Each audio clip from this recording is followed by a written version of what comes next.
Es war einmal vor langer, langer Zeit eine Frau, die hat sich ein munzig kleines Kind gewünscht. Aber sie hat keine Ahnung, wie sie zu so einem munzig kleinen Kind kommen könnte. Da ist die gute Frau zu einer alten Hex. «Ich möchte so gern ein kleines Kind, ein herziges, munziges Kind. Bitte hilf mir. Wie komme ich zu so einem Kind?» «Das kann ich dir sagen», hat die alte Hex gesagt. «Schau, da hast du ein Gerstenkorn. Kein gewöhnliches, keins, das auf dem Feld wächst oder wo die Hühner picken. Es ist ein besonderes Korn. Das Gerstenkorn setzt du heim in einen Blumentopf. Und dann, dann kannst du etwas ganz Besonderes sehen und erleben.» «Vielen Dank», hat die gute Frau gesagt und ist glücklich heimgegangen. Die Heime hat sie das besondere Gerstenkorn in einen Topf gepflanzt. Und sofort ist eine wunderschöne grosse Pflanze daraus gewachsen. Sie hat ausgesehen wie eine Tulpe, aber die Blütenblätter sind fest verschlossen gewesen. «Das ist wirklich eine besondere Blume», hat die Frau gestaunet. Sie hat die roten und gelben Blätter von dieser Pflanze geküsst und kaum hat sie das gemacht, da hat es einen lauten Ton gegeben. Mit dem Ton ist die Knospe aufgesprungen und mitten in dieser Blumen ist ein munzig kleines Mädchen auf einem grünen Stühle gehockt. Es war nicht grösser als ein Daumen. Und darum hat es die Frau Däumeli getauft. Das Bett vom Däumeli war eine Baumnussschale, die wie eine Wiege auf dem Tisch hin und her geschaukelt ist. Blaue Feilieblätter sind ihre Matratze und ein Rosenblatt war ihre Bettdecke. So hat das Däumeli in der Nacht auf dem Tisch geschlafen und am Tag hat es auf dem Tisch gespielt. Die gute Frau hat einen Teller voll Wasser angestellt, ins Wasser hat sie ein Tulpenblatt gelegt und auf dem Blatt ist das Däumeli wie in einem Boot gehockt. Mit 2 weissen, starken Rosshaaren ist es von einem Tellerrand zum anderen gerudert. Wunderbar hat das ausgesehen. Man konnte nicht genug zuschauen und zuhören. Das Däumeli konnte darum auch singen. Und wie? So fein und klar, wie noch nie jemand gesungen hat.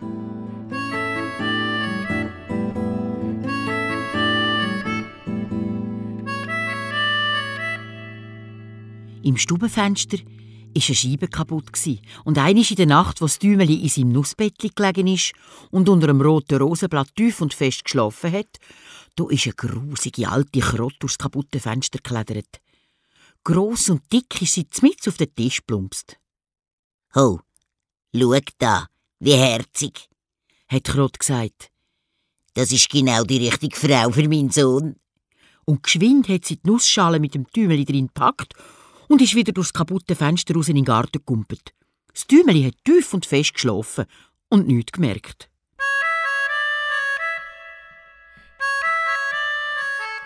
Draussen ist ein grosser und breiter Fluss vorbeigeflossen. Am Ufer war es sumpfig und in dem Sumpf und Dreck hat die alte Krotte mit ihrem Sohn gewohnt. Der Sohn war genauso grusig wie die Krotte. «Quacks, quacks, breckgekeks!» Das war alles, was der Sohn rausgebracht hat, als er das herzige kleine Mädchen in dieser Nussschale gesehen hat.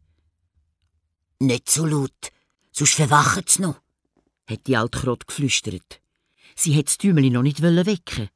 Zuerst wollte sie die Wohnung putzen und alles parat machen, damit sich das Däumeli auch schön wohlfühlt, wenn es zu den beiden Krotten kommt. «Sie ist so leicht wie eine Schwanenfeder», hat die alte Krotte gesagt und das Däumeli beobachtet, wie sie im Nussbettli geschlafen hat. «Sie könnte uns noch davonlaufen», hat die Krotte überlegt und hat auch gerade eine Idee gehabt. «Komm, Sohn, wir bringen das kleine Mädchen im Fluss raus auf ein grosses Seerosenblatt. Das Blatt ist für deine zukünftige Frau wie eine Insel. Von dort aus kann sie uns sicher nicht fortlaufen.» Draussen im Fluss hat es viele Seerosen gehabt, die mit ihren grossen grünen Blättern auf dem Wasser geschwommen sind. Das grösste Seerosenblatt ist weit draussen geschwommen und zu dem Blatt ist die alte Krotte mit dem Däumeli gepaddelt und hat es dort abgesetzt. Das Däumeli hat immer noch tief und fest geschlafen. Aber früh am Morgen ist es verwacht Und wo es gesehen hat, dass es nicht mehr daheim ist, da hat es fest brieken. Rundum hat es nur Wasser gehabt und es hat unmöglich an Land schwimmen. Die alte Krotte aber ist glücklich im Schlamm gehockt und hat ihre Stuben rausgeputzt. Die Wohnung soll richtig schön aussehen für meine Schwiegertochter, hat sie zufrieden gesagt. Wo sie fertig geputzt hatte, ist sie mit ihrem grusigen Sohn zum Seerosenblatt vom Tümeli geschwommen. Schau, mein liebes, schöne, herzige Fräulein, da ist mein Sohn. Er soll dein Mann werden. Und ihr zwei werdet prächtig bei mir im Sumpf wohnen.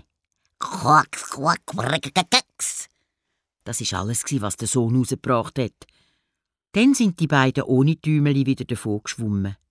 Aber das Bettli, die Nussschale, haben sie mitgenommen.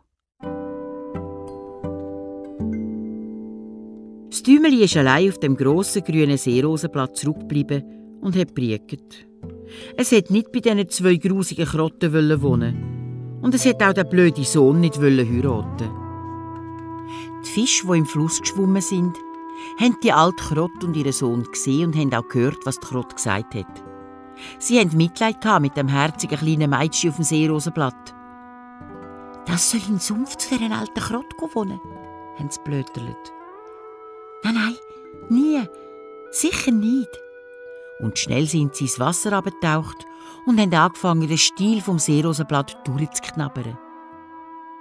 Es ist nicht lang gegangen und das Seerosenblatt ist den Fluss durchabgetrieben und hat das Tümeli weit weggetragen. Das Tümeli ist mit dem Seerosenblatt an vielen Dörfern, Wäldern und Wiesen vorbeigekommen. Die Vögel, die das Tümeli gesehen haben laut zwitschert. «Schaut, das hübsche kleine Mädchen!» Das Tümeli war überglücklich. Die Sonne hat sich im Wasser gespiegelt und es hat ausgesehen, als wäre alles aus Gold.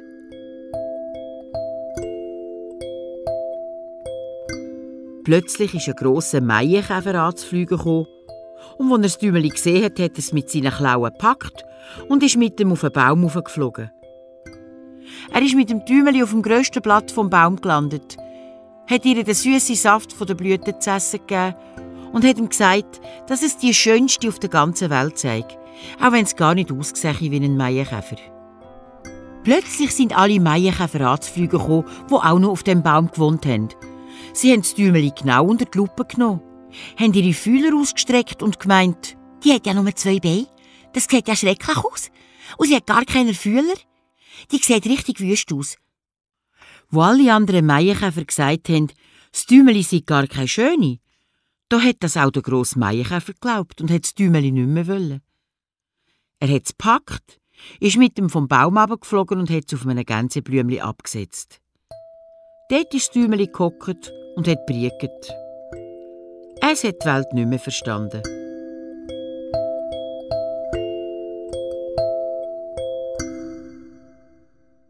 Den Sommer durch hat das Tümeli ganz allein im grossen Wald gelebt. Es hat sich aus Gras ein Bettchen gewoben und hat es unter ein grosses Ampferenblatt gehängt. Dort war es vor dem Regen geschützt. Aus den Blüten hat es zu essen geholt und zum Trinken hat es den Tau genommen, wo jeden Morgen auf den Blättern gelegen ist. So ist der Sommer vorbeigegangen, auch der Herbst, und dann ist der lange, kalte Winter gekommen. Alle Vögel, die den Sommer durch fürs Tümeli gesungen haben, sind in den Süden und in die Wärme geflogen. Die Blätter an den Bäumen und die Blumen auf der Wiese sind verwelkt. Und das grosse Ampferenblatt, die Wohnung vom Tümeli, hat sich zusammengerollt, bis es nur noch ein gelber, verwelkter Stängel war. Das Kleid vom Tümeli war verrissen und es hat so fürchterlich gefroren, dass es fast verfroren wäre. Und dann hat es auch noch angefangen zu schneien. Jede Schneeflocke war für das Tümeli wie eine grosse Schaufel voll Schnee, die ihm auf den Kopf gefallen ist. Das Tümeli war ja nur so gross wie ein Daumen.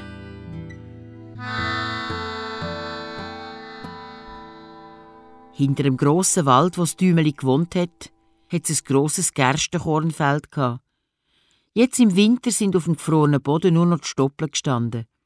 Fürs Tümeli sind aber die Stoppeln wie Baumstämme gewesen. Es hat sich durch die Stoppeln durchgekämpft und hat vor Kälte geschlottert. Plötzlich ist es vor einem Loch von der Feldmaus gestanden. «Jesus, du armes, kleines Ding! hat die alte Feldmaus gerufen. «Komm rein, in meine warme Stube!» Die Feldmaus hat unter dem Boden vom Stoppelfeld gewohnt. Sie hatte eine prächtige Küche und eine Speiskammer, die pumpenvoll war. Das Tümeli hat der alten Feldmaus gefallen. «Weisst was?»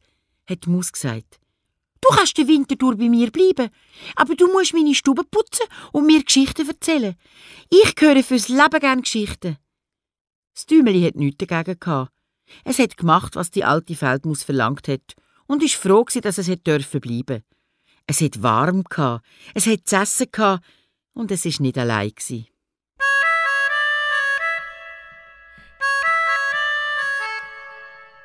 «Jetzt kommen wir dann bald Besuch über», hat die alte Feldmaus einmal aufgeregt gesagt.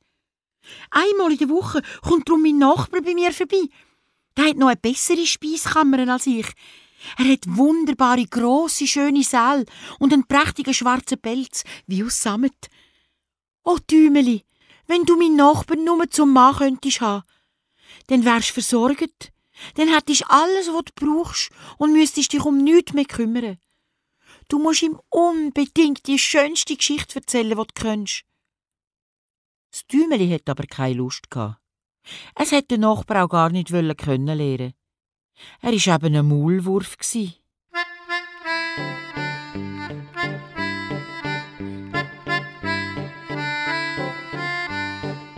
Der Maulwurf mit seinem schwarzen Sammetpelz ist gekommen und die Feldmaus ist um ihn herumgetänzelt, hat ihm flattiert und gescharwenzelt, wie reich das er sei und was er alles wüsste und könne und wie gross und prächtig seine Wohnung sei, 20-mal grösser als ihre.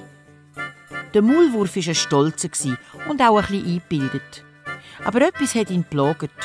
Von der Sonne und den schönen Blumen hat er nämlich nichts gewusst.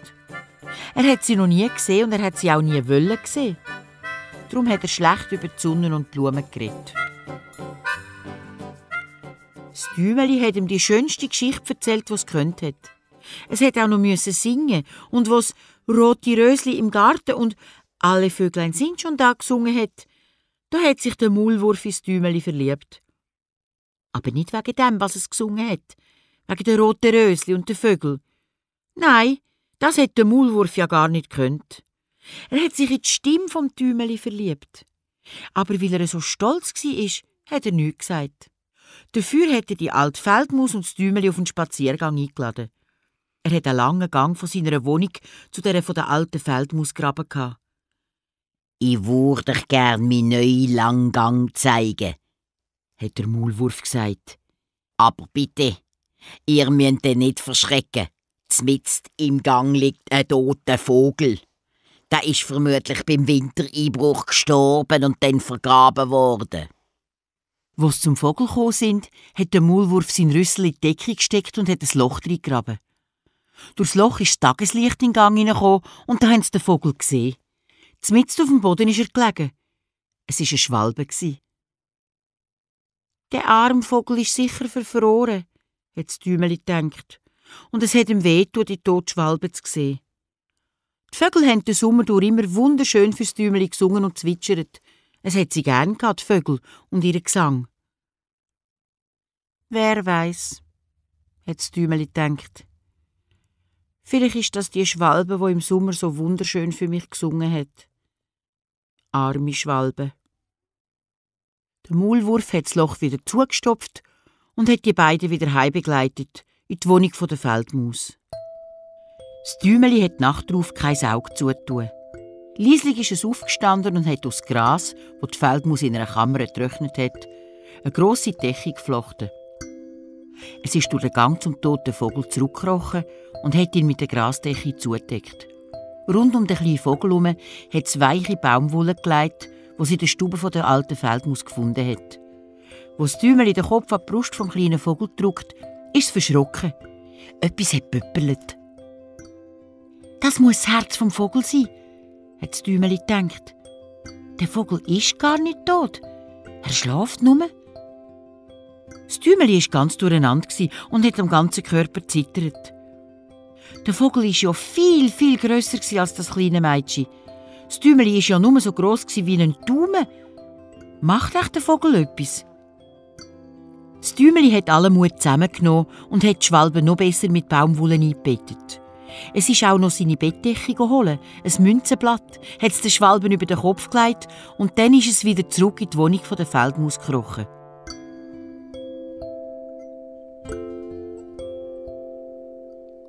Als das Däumeli in der nächsten Nacht wieder zu der Schwalbe geschlichen ist, da ist der Schwalbe schon viel besser gegangen. Sie war zwar noch schwach und hat nur kurz die Augen aufgemacht. »Vielen Dank, du schönes Kind«, hat sie schwach gesagt. »Mir ist so wohlig warm. Bald bin ich wieder stark und kann wieder fliegen. Raus an die warme Sonne.« »Aber«, hat das Däumeli leise gesagt, »draussen ist es bitterkalt. Es schneit. Bleib du lieber in deinem warmen Bett. Ich pflege dich, bis du wieder stark bist.« Das Däumeli hat dem Vogel in einem Blütenblatt Wasser gebracht und die Schwalbe hat vorsichtig getrunken. »Danke«, hat sie gesagt. »Ich weiss gar nicht mehr, was genau passiert ist. Ich weiss nur noch, dass mir ein Flügel in einem Dornenbusch hängen geblieben ist. Dann bin ich am Boden gefallen. Mehr kann ich mich nicht mehr erinnern.« Das Däumeli hat den Vogel den ganzen Winter durch gepflegt und hat ihn sehr gern bekommen. Es hat aber der alten Feldmaus und dem Maulwurf kein Wörtchen davon erzählt. Als es Frühling geworden ist und die Sonne die Erde aufgewärmt hat, da hat die Schwalbe Abschied nehmen. Das Däumeli hat das Loch wieder aufgemacht, wo der Maulwurf im Winter einmal mit seinem Rüssel gegraben hat. Die Sonne hat hell vom Himmel durchs Loch herabgelacht. Die Schwalbe hat das Däumeli angeschaut und gefragt, ob es nicht auch mitkommen wolle. Es könnte auf seinen Rücken klettern und mit ihm in den grünen Wald fliegen. Aber das Däumeli hat die alte Feldmaus nicht einfach so allein lassen, ohne etwas zu sagen. Es hat es ja gut bei ihr. Und die alte Maus wäre sicher traurig gewesen, wenn es einfach so davon wäre.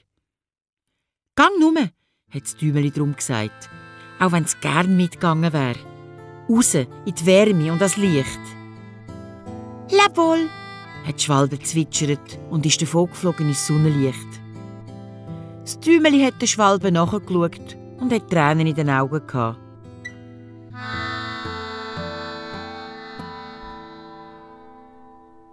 Das Däumeli war gar nicht glücklich im Mausenloch. Es hat nie an die Sonne können. Das Korn auf dem Feld draussen, gerade über dem Haus der Feldmaus, ist immer höher gewachsen. «Den Sommer wirst du heiraten», hat die alte Feldmaus einmal am Morgen zum Däumeli gesagt. «Der Nachbar, der reiche Maulwurf mit seinem schwarzen, schönen Sammetpelz, hat mich gefragt, ob du seine Frau würdest werden. Und ich habe ja gesagt. Oh, ich bin so stolz, dass du so einen reichen und gescheiten Mann bekommst.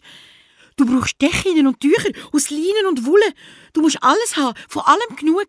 Schliesslich wirst du die Frau vom Herrn Maulwurf.» Und so haben sie angefangen spinnen, nähen und weben. Die Feldmaus hat noch 4 Spinnen angestellt, die Tag und Nacht müssen spinnen und weben. Jeden Abend ist der Maulwurf vorbeigekommen und jedes Mal hat er immer das Gleiche gesagt. «Wenn der Sommer zu Ende geht und die Sonne nicht mehr so fest vom Himmel oben runter brennt wie jetzt, dann werden wir Hochzeit feiern.» Das Däumeli war todunglücklich. Es hat den langweiligen und eingebildeten Maulwurf gar nicht gern gehabt. Jeden Morgen beim Sonnenaufgang und jeden Abend beim Sonnenuntergang ist es zum Mausenloch geschlichen. Wenn der Wind durchs Kornfeld gefahren ist und das Däumeli den blauen Himmel gesehen hat, da hat sich's fest gewünscht, dass die Schwalbe vorbeikäme und ihn mitnehme. Aber die Schwalbe ist nicht gekommen.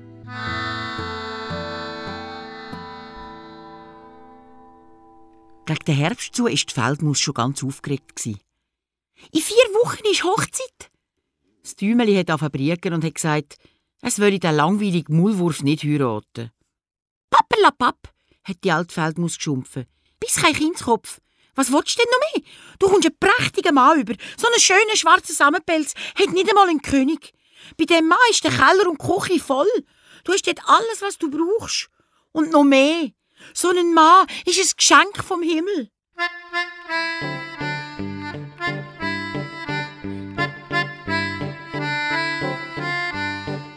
Und dann ist der Tag gekommen, der Tag der Hochzeit. Das Däumeli hat den Kopf hängen. Jetzt ist es soweit. Jetzt muss ich tief unter der Erde mit einem Maulwurf zusammenleben. Noch einmal ist das Däumeli aus dem Mausloch rausgeschlichen. Leb wohl, du helle, schöne Sonne. Es hat die Arme weit in den Himmel aufgestreckt. Das Getreide war nicht mehr rum. Nur noch die Stoppeln haben aus dem Boden rausgeschaut. Leb wohl, hat das Däumeli immer wieder gerufen, hat eine rote Mohnblume umarmt und gesagt: «Grüß mir die liebe kleine Schwalbe, wenn du sie siehst.» «Gewit!» hat es plötzlich über dem Kopf vom Däumeli getönt. Und als das Däumeli hochgeschaut hat, da hat es die Schwalbe gesehen. Die hat sich riesig gefreut und auch das Däumeli. Und wie? Das Däumeli hat der Schwalbe schnell erzählt, was passiert ist. Dass es jetzt heiraten und mit einem langweiligen Maulwurf tief unter der Erde leben müsse. Aber plötzlich konnte das Däumeli nicht mehr weiter erzählen. Die Tränen sind ihm nur so die Backen durchgekugelt. «Jetzt kommt dann der kalte Winter», hat die Schwalbe ruhig gesagt. «Ich fliege weit weg in den Süden, dort, wo es schön warm ist. Komm doch mit, du kannst auf meinem Rücken hocken. Und dann fliegen wir zusammen weg, weit weg, über die Berge in ein warmes Land, wo die Sonne noch schöner scheint als hier. Komm mit, liebes Däumeli.» «Ja, ich fliege mit dir.» «Weiter weg», hat das Däumeli ohne lang zu überlegen gesagt. Es ist geschwind auf den Rücken der Schwalbe geklettert, hat sich festgehebt und los ist es gegangen.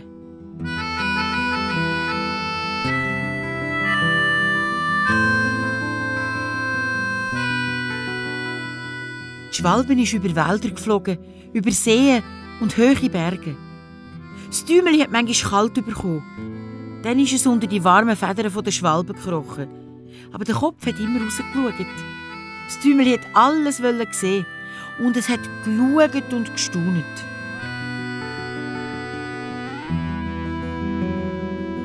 Endlich sind sie in die warmen Länder gekommen. Die Sonne war viel heller als die Hei und der Himmel war doppelt so hoch. Überall hat es Blumen und Pflanzen, die das Däumeli noch nie gesehen hat. Es hat auch ganz anders geschmückt als die Hei und auch die Menschen haben anders ausgesehen. An einem blauen See, unter herrlich grünen Bäumen, ist ein weisses Marmorschloss gestanden. Eins aus einer alten Zeit. Um die hohen Pfeiler herum sind Weintrauben aufgeklettert. Und ganz oben hat es viele Schwalbennester gehabt. Eins von diesen Nestern hat der kleine Schwalbe gehört. «Da bin ich daheim», hat die Schwalbe gesagt. «Aber wenn du lieber auf eine schöne Blume möchtest, auf eine, die gerade hier unten wächst, dann bringe ich dich dort runter. Weisst, Däumeli, du sollst so schön haben, wie du dir schon immer gewünscht hast.» «Oh ja, das wär wunderschön», hat das Däumeli gejubelt. Auf dem Boden ist eine grosse, weisse Marmorsäule gelegen. Die ist vor langer Zeit einmal umgekehrt und ist in 3 Teile verbrochen. Zwischen diesen Marmorteilen sind die schönsten weissen Blumen gewachsen. Zu diesen Blumen ist die Schwalbe herangeflogen und hat das Däumeli auf einem grossen Blatt abgesetzt. Mitten in dieser Blumen inne ist ein kleiner junger Mann gehockt, ganz weiss und durchsichtig, als wäre er aus Glas. Er hatte eine munzig kleine Goldkrone auf dem Kopf und schöne helle Flügel an den Schultern. Und der schöne weisse Mann war genau gleich gross wie das Däumeli.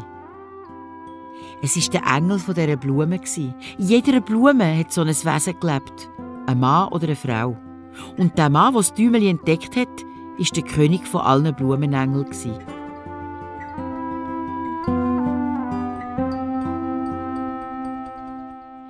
«Ist der schön?» hat das Däumeli zu der Schwalbe geflüstert. Der kleine König ist zuerst verschrocken, als er die Schwalbe gesehen hat. Für das kleine, feine, durchsichtige Wesen war die Schwalbe wie ein grosser Raubvogel. Als er aber das Däumeli gesehen hat, hat er angefangen zu strahlen. So ein schönes Mädchen hat der kleine König noch nie gesehen. Der junge Mann hat gerade die Krone von seinem Kopf genommen und hat sie dem Däumeli aufgesetzt. Er hat gefragt, wie es heisse und ob seine Frau werden will. Das Tümeli war überglücklich. Es musste gar nicht lange überlegen. Es hat sofort «Ja» gesagt. Und da ist aus jeder Blume ein Mann oder eine Frau rausgekommen. Alle so klein und fein und schön wie das Tümeli und der Königssohn. Und alle haben dem Tümeli ein Geschenk gebracht. Das schönste Geschenk waren ein paar Flügel. Mit denen konnte jetzt das Tümeli von Blume zu Blume fliegen. Die kleine Schwalbe ist weit oben beim weißen Marmorschloss in ihrem Nest gehockt und hat fürs Tümeli gesungen. Sie hat so schön gesungen, wie sie nur konnte. Aber sie war auch traurig. Sie hat das Tümeli gern gehabt und wäre fürs Leben gern für immer mit ihm zusammengeblieben. Aber es ist die Zeit gekommen, wo die Schwalbe wieder weggeflogen ist. Weg von den warmen Ländern. Zurück in den Norden. Nach Dänemark. Dort hat sie ein kleines Nest gebaut. Gerade über dem Fenster von Herrn Andersen. Für ihn hat die kleine Schwalbe gesungen. Und ihm hat sie die Geschichte erzählt. Die Geschichte vom kleinen Tümeli.